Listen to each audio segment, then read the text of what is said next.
नमस्कार, बहुत बहुत स्वागत है आप सभी का एक बार फिर से टीचर सॉल्यूशन के यूट्यूब चैनल पे इंपॉर्टेंट क्वेश्चन की सीरीज़ में आज हम स्टार्ट करेंगे आपका गेस्ट पेपर, जो कि आपका रहेगा philosophical and sociological perspective of education, यानी कि शिक्षा के दार्शनिक और सामाजिक परिप्रेक्ष्य। ये आपका पेपर 2 रहता है, ठीक है ना। पेपर 1 के गेस्ट पेपर के क्वेश्चंस मैं आपके साथ ऑलरेडी डिस्कस कर चुका हूँ, ठीक है। ये सब आपको प्लेलिस्ट में जाके मिल जाएंगे, ठीक है ना। अगर किसी को कंटेम्प्रेरी का गेस्ट पेपर देखना है तो वो प्लेलिस्ट में जाइएगा और वहाँ पे आपको मिल जाएगा। बीएड फर्स्ट ईयर का आपका ये सब्जेक्ट रहता है। सीसीएस यूनिवर्सिटी से बीएड कर रहे हैं या फिर मां शाकुंभरी यूनिवर्सिटी से बीएड कर रहे हैं तो आज की वीडियो बहुत ज़्यादा इंपॉर्टेंट रहने वाली है। देखिएगा, हमारे चैनल पे जो गेस्ट पेपर हैं वो आपको 2022 के भी मिलेंगे, लेकिन मैं आपसे रिक्वेस्ट करूँगा कि आपको नए वाले गेस्ट पेपर यानी कि 2023 वाले गेस्ट पेपर आपको देखने हैं, क्योंकि काफ़ी कुछ चेंजेस हम इस बार 2023 में कर रहे हैं, ठीक है। यूनिट वाइज कंटेंट अगर नहीं किया है तो घबराने की बिल्कुल भी बात नहीं है। अगर आप गेस्ट पेपर भी कर लेंगे तो 100% आप पेपर को अटेम्प्ट करके आएंगे। इसलिए अगर आप हमारे चैनल पे नए हैं तो चैनल को सब्सक्राइब कर लीजिएगा, बेल आइकन को प्रेस कर लीजिएगा, जिससे आपके पास वीडियो के नोटिफिकेशन आते रहें। कोई भी गेस्ट पेपर आपका बीएड फर्स्ट ईयर का सीसीएस यूनिवर्सिटी का या फिर एमएसयू यूनिवर्सिटी का बिल्कुल भी मिस नहीं होना चाहिए। 100% जो भी मैं क्वेश्चन बता रहा हूँ गेस्ट पेपर के अंदर, आपको वो आपके एग्जाम में 100% देखने को मिलेंगे। तो चलिए जल्दी से स्टार्ट करते हैं। जैसे कि आप देख सकते हैं यहाँ पे लिखा है कि पूरा पेपर यहीं से बिल्कुल 100%, तो बिल्कुल यहीं से ही आना है, ठीक है। तो चलिए स्टार्ट करते हैं गेस्ट पेपर। मैंने जैसे आपको पहले बता दिया था कि कैसे कैसे स्टार्ट करना है, वो सारा मैंने आपको पहली वीडियो में सारी डिटेल बता दी थी, ठीक है। सबसे पहले स्टार्ट करेंगे आपके जो 2022 के पेपर आए हुए हैं वो आपका एमएसयू का और सीसीएसयू का है ना। सबसे पहले मैं आपको ये पेपर दिखा देता हूँ। ये जो आपका पेपर है, ये जो आपका पेपर है ये आपका है एमएसयू का, ठीक है। एमएसयू का पेपर है बीएड फर्स्ट ईयर का, ठीक है। एमएसयू का पेपर है, बीएड फर्स्ट ईयर का पेपर है, जो आपका 2022 में पूछा गया था, ठीक है। Philosophical and sociological perspective of education का E102 का कोड रहता है, ठीक है। ये इंपॉर्टेंट रहेगा किसके लिए? ये इंपॉर्टेंट रहेगा आपका सीसीएस यूनिवर्सिटी के बच्चों के लिए जो बीएड फर्स्ट ईयर में है, ठीक है। क्योंकि एमएसयू का पेपर है वहाँ पे तो हो चुका है। सीसीएसयू वाले बच्चों के लिए अगर बीएड फर्स्ट ईयर में सीसीएसयू से कर रहे हो तो आपके लिए बहुत ज़्यादा इंपॉर्टेंट रहेगा। तो इस पेपर की आप फटाफट से पहले स्क्रीनशॉट ले लेंगे, ठीक है। चलिए पहला क्वेश्चन जो इसमें है आपका फटाफट से इसका स्क्रीनशॉट ले लेना है, जल्दी से जो भी फटाफट से इसके स्क्रीनशॉट लेने हैं ताकि वीडियो लंबी ना रहे, ठीक है। नेक्स्ट क्वेश्चन का फटाफट से स्क्रीनशॉट लीजिएगा, ठीक है। ये पेपर आपके लिए बहुत ज़्यादा इंपॉर्टेंट रहेगा सीसीएस यूनिवर्सिटी वाले बच्चों के लिए, ठीक है। इस क्वेश्चन का फटाफट से आप स्क्रीनशॉट ले लेंगे, ठीक है। आगे बढ़ते हैं, फटाफट से इसका स्क्रीनशॉट आप ले लीजिएगा, इसका स्क्रीनशॉट आप ले लीजिएगा। सेक्शन बी की बात करते हैं जो कि आपका शॉर्ट क्वेश्चन है, ठीक है। इनके फटाफट से आप स्क्रीनशॉट ले लेंगे, ठीक है। इसका भी आप स्क्रीनशॉट ले लीजिएगा, इनके आप फटाफट से स्क्रीनशॉट ले लेंगे।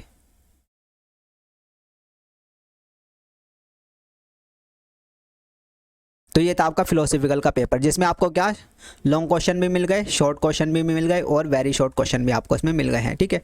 सीसीएस यूनिवर्सिटी वालों के लिए बीएड फर्स्ट ईयर के लिए आपके ये इंपॉर्टेंट रहेगा। अब बात करेंगे भाई आपका पेपर जो कि आपका सीसीएस यूनिवर्सिटी में पूछा गया था बीएड फर्स्ट ईयर का, ठीक है। यह है आपका पेपर सीसीएस यूनिवर्सिटी का जो 2022 में पूछा गया था बीएड फर्स्ट ईयर के अंदर, ठीक है। एक सेकेंड, हाँ जी। तो ये है आपका सीसीएस यूनिवर्सिटी का पेपर जो कि 2022 में बीएड फर्स्ट ईयर में पूछा गया था, ठीक है, आया था मतलब। तो ये इंपॉर्टेंट रहता है किसके लिए? ये इंपॉर्टेंट रहेगा आपका एमएसयू वाले स्टूडेंट के लिए। ये इंपॉर्टेंट रहेगा एमएसयू से अगर आप बीएड कर रहे हैं, बीएड फर्स्ट ईयर में हैं, तो आपको फटाफट से इन पेजेस की क्या करनी है, स्क्रीनशॉट ले लेना है, ठीक है। फटाफट से इनका सभी का स्क्रीनशॉट ले लीजिएगा। नेक्स्ट पेज मैं लाने वाला हूँ। नेक्स्ट पेज आपका ये है, इसका भी आप फटाफट से क्या करेंगे, स्क्रीनशॉट ले लेंगे, ठीक है। इसका भी स्क्रीनशॉट आप ले लीजिएगा। नेक्स्ट पेज की बात करते हैं। नेक्स्ट पेज आपका ये रहा, इसका भी आप फटाफट से स्क्रीनशॉट ले लेंगे, ठीक है। और नेक्स्ट पेज आपका ये रहा, इसका भी आप फटाफट से स्क्रीनशॉट ले लेंगे, ठीक है। तो एमएसयू वाले स्टूडेंट के पास सीसीएसयू का 2022 का पेपर आ चुका है फिलोसफिकल का, और सीसीएसयू वाले बच्चों के पास एमएसयू का पेपर आ चुका है 2022 का, ठीक है। एक चीज़ वो बहुत ज़्यादा इंपॉर्टेंट जो मैं आपको बताऊंगा कि वेरी शॉर्ट आपको अपने आप करने हैं, ठीक है। वेरी शॉर्ट जो क्वेश्चन हैं वो आपको अपने आप करने हैं। वो कौन से करने हैं? जिनके सामने क्या है, ईयर मेंशन है, ठीक है। जिनके सामने ईयर मेंशन है सिर्फ वो ही वेरी शॉर्ट आपको करने हैं, पूरे क्वेश्चन बैंक के वेरी शॉर्ट आपको नहीं करने। तो चलिए फटाफट से अब स्टार्ट करते हैं अपने गेस्ट पेपर को फिलोसफिकल के, और देखते हैं कौन कौन से क्वेश्चन इसमें इंपॉर्टेंट आपको दिखाई देते हैं। पहले क्वेश्चन की बात करते हैं जो कि आपका इंपॉर्टेंट रहेगा फिलोसफिकल का, वो आपका यह है शिक्षा। देखो शिक्षा से रिलेटेड क्वेश्चन आपका 100% आएगा, ठीक है ना, इस चीज़ को ध्यान रखना। अब वो कौन कौन से आएंगे, शिक्षा क्या है, शिक्षा के विभिन्न रूप कौन कौन से हैं, ये विभिन्न रूप किस प्रकार लक्ष्य की प्राप्ति में सहायक है, ठीक है। What is education? What are different form of education? How this form helps in achieving the goals, है ना। तो ये आपका शिक्षा से रिलेटेड क्वेश्चन आपका पूछेगा। और क्या पूछा गया, शिक्षा से रिलेटेड शिक्षा का अर्थ स्पष्ट करते हुए इसके विभिन्न दृष्टिकोणों की समीक्षा करो। What are the different form of education? Critical analyze different aspects of education with description of its meaning, है ना। या फिर आपका ऐसे पूछा गया, आप यहाँ पे देख सकते हैं, शिक्षा के साधनों को कितने वर्गों में बांटा गया है, ठीक है। Clarify the agency of education, ठीक है, एजेंसी ऑफ एजुकेशन भी इंपॉर्टेंट रहता है, ठीक है। या फिर ऐसे भी आ सकता है, define the term education and illuminate the functions of education, describe the role of various agencies of education, यानी कि एजेंसी ऑफ एजुकेशन भी आपका इंपॉर्टेंट रहता है, ठीक है। आप देख रहे हैं रिपीट होता हुआ आपको दिखेगा, ठीक है। What is education? What should be the aims of education in today's democratic period with reference to time and place, ठीक है, ऐसे भी आ सकता है। या फिर आपका ऐसे भी आ सकता है, ये पूरा का पूरा क्वेश्चन एक ही है कि शैक्षिक मूल्यों के आधार पर शिक्षा के विभिन्न उद्देश्यों को स्पष्ट कीजिए। On the basis of educational values clarify the different AIIMS of education, यानी कि शिक्षा के एम, है ना, शिक्षा के एम आपके लिए इंपॉर्टेंट रहते हैं, ठीक है। फंक्शंस एजुकेशन के इंपॉर्टेंट रहते हैं, ठीक है ना। डेमोक्रेटिक पीरियड में एजुकेशन, है ना, ये इंपॉर्टेंट रहता है ना। शिक्षा के विभिन्न रूप कौन कौन से आपके इंपॉर्टेंट रहते हैं, तो ये सारी चीज़ें आपको शिक्षा के लिए मतलब एजुकेशन की पढ़ के जानी है, इंपॉर्टेंट रहती है, ठीक है। आगे बढ़ते हैं, आगे बढ़ते हैं। अभी शिक्षा का क्वेश्चन खत्म नहीं हुआ है, ठीक है। फिर से देखो आप, शिक्षा दर्शन का ज्ञातात्मक पहलू है, इस कथन की समीक्षा कीजिए और शिक्षा एवं दर्शन के परस्पर संबंध को स्पष्ट कीजिए, ठीक है। Education is a dynamic side of philosophy, discuss the statement clearly and bring out exact relation between education and philosophy, है ना। या फिर what is the relation between, ये अलग क्वेश्चन है। देखो ये जो शिक्षा का था वो अलग है, ये वाला क्वेश्चन आपको अलग है, ठीक है। ये है आपका मतलब एजुकेशन और फिलोसफी के बीच संबंध, है ना। तो relation between the philosophy and education, या फिर philosophy and education are the both side of same coin, one is the contemplative side and other dynamic side, discuss the statement and explain the relationship between philosophy and education। तो philosophy और education के बीच क्या relation है, क्या संबंध है, ये आपको करके जाना है, ठीक है, इंपॉर्टेंट रहता है। बात करते हैं नेक्स्ट क्वेश्चन की। नेक्स्ट क्वेश्चन जो आपके लिए इंपॉर्टेंट रहेगा वो आपका ये है, रूसो के प्रकृतिवाद की विशेषताओं का उल्लेख कीजिए, उन्हें आधुनिक शिक्षा में कहाँ तक लागू किया जा सकता है। Explain the characteristic of Rousseau's naturalism, to which extent can they be applied in modern education, है ना। तो यानी कि रूसो का जो नेचुरलिज्म यानी कि प्रकृतिवाद है वो आपके लिए इंपॉर्टेंट रहता है, ठीक है। शैक्षिक विचारधारा के रूप में आदर्शवाद, देखो एक तो प्रकृतिवाद हो गया, एक आपका आदर्शवाद हो गया, ठीक है। तो ये सारी चीज़ें आपको पढ़ के जानी है। शैक्षिक विचारधारा के रूप में आदर्शवाद की विशेषताओं का वर्णन कीजिए, यह किस प्रकार से प्रकृतिवाद से भिन्न है ना। यानी कि सीधी सी बात, आपको प्रकृतिवाद तो पढ़ के जाना है, वो किसका है, रूसो का, साथ साथ आपको आदर्शवाद भी पढ़ना है, ठीक है। Describe the characteristic of idealism as a school of educational psychology, in what way it's differ from naturalism, clarify, है ना। तो ये क्वेश्चन भी इंपॉर्टेंट रहता है। Evaluate the contribute of Rousseau's as an educational thinker, यानी कि सीधी सी बात है, रूसो आपके लिए इंपॉर्टेंट रहता है, रूसो का प्रकृतिवाद, और ये आइडियलिज्म आपके लिए इंपॉर्टेंट रहता है। Naturalism is the philosophy of metaphysics and idealism is the philosophy of epistemology, discuss the statement and its contribution to education. देखो फिर से वही आइडियलिज्म और क्या है कि नेचुरलिज्म से क्वेश्चन आया है, तो इंपॉर्टेंट है, ठीक है। Write a short note on a negative education of Rousseau's, यानी कि रूसो का प्रकृतिवाद यानी कि नेचुरलिज्म, और आपका ये यथार्थवाद आइडियलिज्म आपके लिए इंपॉर्टेंट रहता है, इसको पढ़ के जाना है, ठीक है। बात करते हैं नेक्स्ट क्वेश्चन की। नेक्स्ट क्वेश्चन जो आपके लिए इंपॉर्टेंट रहता है अभी वही है, ठीक है, प्रकृतिवाद की बात हो रही है। प्रकृतिवादी शिक्षा की प्रमुख विशेषताओं की विवेचना कीजिए तथा इसके उद्देश्य, शिक्षण विधियों, पाठ्यक्रम, शिक्षक तथा अनुशासन के संबंध में उनके प्रवर्तकों के विचार को बताइए, ठीक है। Describe main characteristic of naturalistic education, also discuss it's the objective, teaching method, curriculum, teacher and discipline, related thoughts of its component, है ना। तो सीधी सी बात है, प्रकृतिवाद जो किसका था, आपका रूसो का था, वो आपका इंपॉर्टेंट रहता है, आपको करके जाना है, ठीक है। आगे बात करते हैं नेक्स्ट क्वेश्चन की। नेक्स्ट क्वेश्चन जो आपके लिए इंपॉर्टेंट रहेगा वो आपका ये है, स्वामी विवेकानंद से रिलेटेड, कि स्वामी विवेकानंद के अनुसार शिक्षा के उद्देश्यों को बताइए। State the aims of education according to Swami Vivekananda, या फिर शिक्षा के अर्थ, है ना, ये क्या है, शिक्षा के अर्थ एवं उद्देश्य, पाठ्यक्रम एवं शिक्षण विधि को स्पष्ट करते हुए स्वामी विवेकानंद के शिक्षा दर्शन का मूल्यांकन कीजिए, ठीक है। Evaluate the Swami Vivekananda philosophy of education, bring out his views on the meaning and aims of education, curriculum and method of teaching। यानी कि सीधी सी बात है, स्वामी विवेकानंद से रिलेटेड जो भी है आपके क्वेश्चन बैंक में वो आपको पढ़ के जाना है, इंपॉर्टेंट रहता है। ठीक है, आगे बढ़ते हैं, नेक्स्ट क्वेश्चन की बात करते हैं। नेक्स्ट क्वेश्चन जो आपके लिए इंपॉर्टेंट रहेगा वो आपका ये है कि विभिन्न प्रकार के समाजों में प्रदान की जाने वाली शिक्षा विभिन्न होती है, इस कथन को स्पष्ट कीजिए। ठीक है, the kind of education provided in different kinds of society elucidate, है ना। या फिर what are the different form of education, यानी कि एजुकेशन के जो अलग अलग फॉर्म्स हैं, है ना, वो आपको बताने हैं। Education can transform the social culture, justify this statement with suitable example in the context of present scenario. शिक्षा सामाजिक संरचना को रूपांतरित कर सकती है, उपयुक्त उदाहरणों की सहायता से वर्तमान परिप्रेक्ष्य के संदर्भ में इस कथन की पुष्टि कीजिए। तो ये आपको बताना है, एक तो एजुकेशन की फॉर्म्स बतानी है, ठीक है ना, ये भी आपको काइंड्स ऑफ एजुकेशन है, कितने प्रकार की एजुकेशन है, ठीक है ना, मतलब कैसे डिफरेंट है, मतलब सोसाइटी को कैसे क्या बदल सकती हैं, वो सारी चीज़ें हैं ना, वो यहाँ पे आ गया है। यहाँ पे आप देख सकते हो कि जो मतलब सोशल कल्चर है वो कैसे, मतलब शिक्षा सोशल कल्चर को कैसे ट्रांसफॉर्म कर सकती है, कैसे चेंज कर सकती है ना। तो ये एक ही क्वेश्चन है, घुमा फिरा के पूछा गया, इंपॉर्टेंट रहता है। आगे बात करते हैं नेक्स्ट क्वेश्चन की। नेक्स्ट क्वेश्चन जो आपके लिए इंपॉर्टेंट रहेगा वो आपका ये कि मूल्यों से आप क्या समझते हैं, वर्तमान युग में मूल्य शिक्षा की क्या आवश्यकता है। What do you understand by values, what is the importance of values education in present era. या फिर in which form should value education be impart in school as a teacher, what precautions will you take a while giving a value education. ठीक है, यानी कि value education के बारे में आपको पढ़ के जाना है, सीधी सी बात ये है। ठीक है, मूल्यों से आप क्या समझते हैं, वर्तमान युग में मूल्य शिक्षा की क्या आवश्यकता है।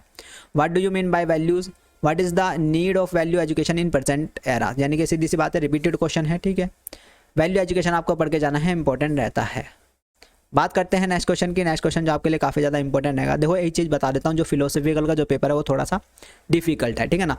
क्वेश्चन इसके ऐसे हैं कि मतलब आपकी जो लैंग्वेज है क्वेश्चन की वो थोड़ी मतलब जल्दी से समझ में नहीं आती है, तो इसलिए क्या है कि फिलोसफिकल का पेपर क्या है, थोड़ा हार्ड लगता है। और हम सभी इतने बड़े फिलोसोफर तो है नहीं, है ना।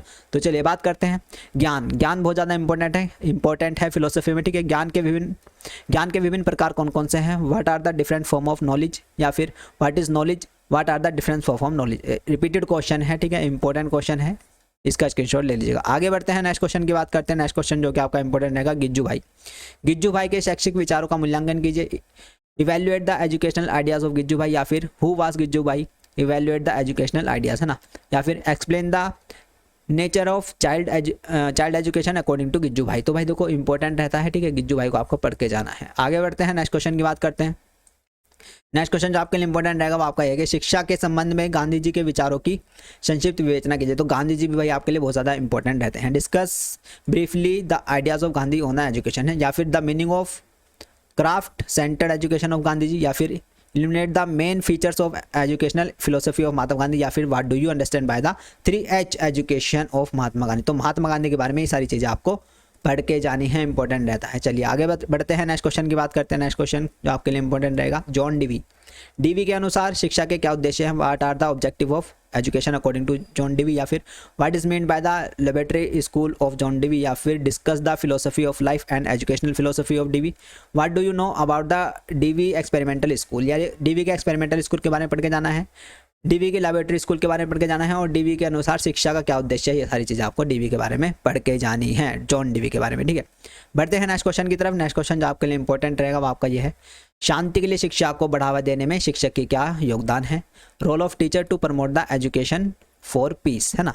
या फिर write a short note on a education for peace, यानी कि एजुकेशन फॉर पीस, शांति के लिए शिक्षा इंपॉर्टेंट रहता है। ठीक है, शांति शिक्षा से क्या अभिप्राय है। शांतिपूर्ण एवं सहयोग से रहने के लिए विभिन्नता में एकता स्थापित करने में शिक्षा की भूमिका की विवेचना कीजिए। What is the meant by the peace education, discuss the role of education, establish unity in diversity for peaceful and cooperative living. तो ये क्वेश्चन भाई आपके लिए इंपॉर्टेंट रहता है, एजुकेशन फॉर पीस आपको पढ़ के जाना है। ये क्वेश्चन तैयार कर लेंगे तो दोनों ऊपर के अपने आप हो जाएंगे। ठीक है, बढ़ते हैं नेक्स्ट क्वेश्चन की तरफ। नेक्स्ट क्वेश्चन जो आपके लिए इंपॉर्टेंट रहता है वो आपका ये है कि आधुनिक विश्व में मानवतावाद का महत्व और उपयोगिता बताइए। ठीक है, what is the importance and utility of humanism in modern world. तो ह्यूमनिज्म के बारे में यानी कि मानवतावाद के बारे में आपको पढ़ के जाना है। What is the importance of utility of repeated question है।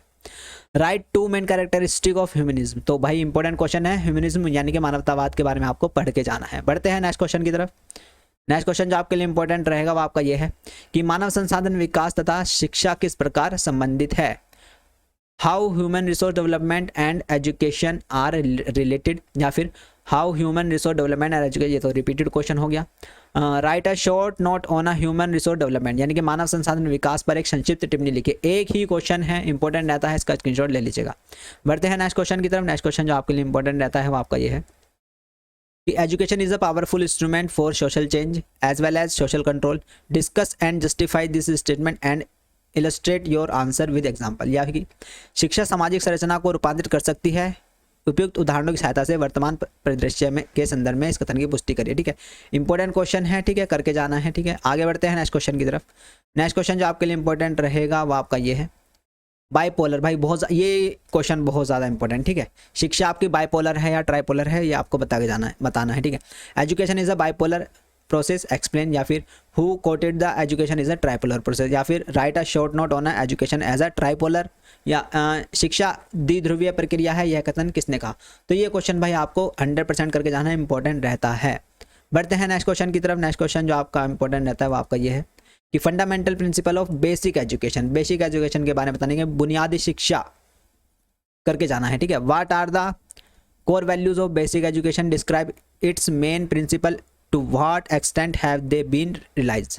बुनियादी शिक्षा के केंद्रीय मूल्य क्या हैं, इसके मुख्य सिद्धांतों का वर्णन कीजिए, किस सीमा तक ये क्रियान्वित किए जा सकते हैं। भाई इंपॉर्टेंट रहता है बुनियादी शिक्षा, बेसिक एजुकेशन के बारे में सारी चीज़ें पढ़ के जानी है। बढ़ते हैं नेक्स्ट क्वेश्चन की तरफ। नेक्स्ट क्वेश्चन जो आपके लिए इंपॉर्टेंट रहेगा वो आपका ये है कि शिक्षा के व्यक्तिक एवं सामाजिक उद्देश्यों से आप क्या समझते हैं। एक प्रजातंत्र में किन उद्देश्यों का महत्व अधिक है। What do you mean by individual and social objective of education, which type of objective were important in democracy. Important रहता है सामाजिक संदर्भ में शिक्षा के उद्देश्यों का वर्णन कीजिए, यानी कि शिक्षा के उद्देश्य किसमें, सामाजिक संदर्भ में, तो इंपॉर्टेंट रहता है। ठीक है, इसको करके जाना है। बढ़ते हैं नेक्स्ट क्वेश्चन की तरफ। नेक्स्ट क्वेश्चन जो आपके लिए इंपॉर्टेंट रहेगा वो आपका ये है कि शैक्षिक समाजशास्त्र के उद्देश्य व क्षेत्र का वर्णन कीजिए, इसका शिक्षा पर क्या प्रभाव पड़ेगा। Describe the objective and areas of educational sociology, what is its impact on education, है ना। यानी कि शैक्षिक समाजशास्त्र आपके लिए इंपॉर्टेंट रहता है, कहने की बात यह है। ठीक है, शैक्षिक समाजशास्त्र को परिभाषित कीजिए, प्रगतिशील समाज विकसित करने में शैक्षिक समाजशास्त्र का ज्ञान किस प्रकार शिक्षकों की सहायता करता है, पुष्टि कीजिए। Define the educational sociology, how the knowledge of educational sociology support the teachers to develop a progressive society, या फिर शैक्षिक समाजशास्त्र ने शिक्षा पर क्या प्रभाव डाला है। What is the effect of educational sociology on education. तो भाई इंपॉर्टेंट रहता है शैक्षिक समाजशास्त्र पढ़ के जाना है। ठीक है ना, क्या है शैक्षिक समाजशास्त्र, क्या प्रभाव डालता है, क्या टीचर प्रभाव डाल सकता है, ये सारी चीज़ आपको पढ़ के जानी है शैक्षिक समाजशास्त्र से। ठीक है, बढ़ते हैं नेक्स्ट क्वेश्चन की तरफ, जो कि आपका इंपॉर्टेंट रहेगा वो आपका यह यथार्थवाद, है ना। रियलिज्म के बारे में आपको पढ़ के जाना है। यथार्थवाद से आप क्या समझते हैं, इसके विभिन्न रूप कौन कौन से हैं। What do you mean realism, describe its different form. What do you understand by realism in education, discuss the aim, method of teaching and curriculum advocate by this school. यानी कि रियलिज्म जो है आपका, उसके उद्देश्य बताओ, ठीक है, उसके मेथड बताओ, टीचिंग मेथड बताओ, है ना, और करिकुलम पाठ्यक्रम बताओ, ये सारी चीज़ आपको पढ़ के जानी है। ठीक है, आगे बढ़ते हैं नेक्स्ट क्वेश्चन की बात करते हैं। नेक्स्ट क्वेश्चन जो कि आपके लिए इंपॉर्टेंट रहेगा वो आपका ये है, what do you mean by modernisation, what role education play in the context of modernisation. यानी कि आपको पढ़ के जाना है आधुनिकरण, है ना। भारतीय समाज में परिवर्तन लाने के लिए आधुनिकरण किस हद तक सहायक है। How far modernisation helpful to bring change in Indian society. Important रहता है, इसका स्क्रीनशॉट ले लीजिएगा। बढ़ते हैं नेक्स्ट क्वेश्चन की तरफ। नेक्स्ट क्वेश्चन जो कि आपका इंपॉर्टेंट रहेगा वो आपका ये है, how casteism is obstacle to national integration, है ना। National integration can not be built by brick और मोर्टर और with chisel and hammer, it has grown silently in the mind and hearts of man and the process by which it could be achieved by the education। तो ये आपको पढ़ के जाना है national integration. National integration के बारे में आपको पढ़ के जाना है, इंपॉर्टेंट रहता है। ये क्वेश्चन मैंने आपको यूनिट वाइज में भी बताया था। आगे बढ़ते हैं, नेक्स्ट क्वेश्चन की बात करते हैं। नेक्स्ट क्वेश्चन जो आज का लास्ट क्वेश्चन है, इंपॉर्टेंट रहता है, व्हाट इज द अद्वितीय वेदांत फिलोसफी ऑफ शंकराचार्य। ठीक है, अद्वितीय दर्शन की आलोचनात्मक समीक्षा कीजिए, वर्तमान शैक्षिक व्यवस्था में इस संदर्भ की प्रासंगिकता का वर्णन कीजिए। Critical examine the Aditya philosophy and describe the relevance of this philosophy to the present education system. तो ये आपको करके जाना है आदित्य वेदांत फिलोसफी, ठीक है, इंपॉर्टेंट रहता है, इसका स्क्रीनशॉट ले लीजिएगा। तो यही था आपका आज का पेपर जो कि आपका फिलोसफिकल का था, ठीक है। 2 गैस पेपर मैं आपके करा चुका हूँ, कौन कौन से ये मैं आपको बता देता हूँ। कंटेम्प्रेरी का गैस पेपर मैंने करा दिया है, ठीक है। फिलोसफिकल का पेपर यानी कि E101 E102 मैंने करा दिया है। बचते हैं E103 और E104, तो 2 पेपर और रहते हैं, फटाफट से 2 दिन में ही पूरे हो जाएंगे। वीडियो अच्छी लगी हो तो लाइक करिएगा, ठीक है, अपने फ्रेंड के साथ शेयर करिएगा ताकि उनको पता चल जाए कि टीचर सॉल्यूशन पे गैस पेपर कराए जा रहे हैं जो कि आपके बहुत ज़्यादा आपके एग्जाम में मदद करने वाले हैं। और ये गैस पेपर आपके 100% आएंगे, ठीक है, इस चीज़ का ध्यान रखना। इसलिए आपकी अच्छी परसेंटेज बीएड फर्स्ट ईयर में बन जाएगी, ठीक है। चैनल पर नए हैं तो चैनल को सब्सक्राइब कर लीजिएगा, बेल आइकन को प्रेस कर लीजिए जिससे आपके पास वीडियो का नोटिफिकेशन आते रहें। चैनल पर नए हैं तो टेलीग्राम ग्रुप से भी जुड़ जाना, टेलीग्राम ग्रुप का लिंक आपको इस वीडियो के डिस्क्रिप्शन बॉक्स में मिल जाएगा, ठीक है। सीसीएस यूनिवर्सिटी से कर रहे हो बीएड फर्स्ट ईयर में तो सीसीएस यूनिवर्सिटी के ग्रुप में जुड़ना है। एमएसयू से बीएड कर रहे हो बीएड फर्स्ट ईयर में तो एमएसयू के ग्रुप में जुड़ना है, ठीक है। देखो आप लोग बीएड फर्स्ट ईयर में हैं तो आप लोग मेरे चैनल को कम जानते होंगे, है ना, क्योंकि आप बीएड फर्स्ट ईयर में आप नए होंगे मैक्सिमम स्टूडेंट, है ना। तो मेरे क्वेश्चन आते हैं या नहीं आते हैं इसका प्रूफ आपको कम्युनिटी टैब पे मिल जाएगा, ठीक है। इसका प्रूफ आपको कहाँ मिलेगा? कम्युनिटी टैब पे जाकर मिलेगा। कम्युनिटी टैब पे जाके आप देख सकते हो, कम्युनिटी टैब पे जाके आप देख सकते हो, वहाँ पे बच्चों की फीडबैक आपको मिल जाएंगी कि जो मेरे बताए हुए क्वेश्चन है वो आते हैं या नहीं आते हैं, ठीक है। वहाँ पे आपको इजीली बच्चों की कमेंट्स मिल जाएंगी देखने को, कितने कितने परसेंटेज उनके आए हैं हमारे गैस पेपर से पढ़ के, ठीक है। वो सारा प्रूफ आपको वहाँ पे मिल जाएगा जिससे कि आपको यकीन होगा, ठीक है। बने रहिएगा और गैस पेपर बिल्कुल भी नहीं छोड़ने हैं, जो भी मैं करा रहा हूँ उनको करते चलना है। टाइम कम है, एमएसयू की डेट शीट जल्दी ही आ जाएगी, ठीक है। तो फटाफट से पढ़ते रहना है, अपना ध्यान रखना है, ठीक है। और सीसीएसयू वाले घबराए नहीं कि डेट शीट पोस्टपोन होगी, नहीं होगी, मैं बता नहीं रहा हूँ, फिर भाई वही है ना, बस पढ़ते रहो, ठीक है। होगी, ठीक है, पढ़ते रहो, लेकिन है ना ज़्यादा नहीं फैलानी है खबर को। तो चलिए पढ़ते रहिए, अपना ध्यान रखिएगा और अपने घर वालों का भी ध्यान रखिएगा, अपने बहन भाई का, मम्मी पापा का और अपना खुद का भी। नमस्ते, टाटा, थैंक यू, धन्यवाद।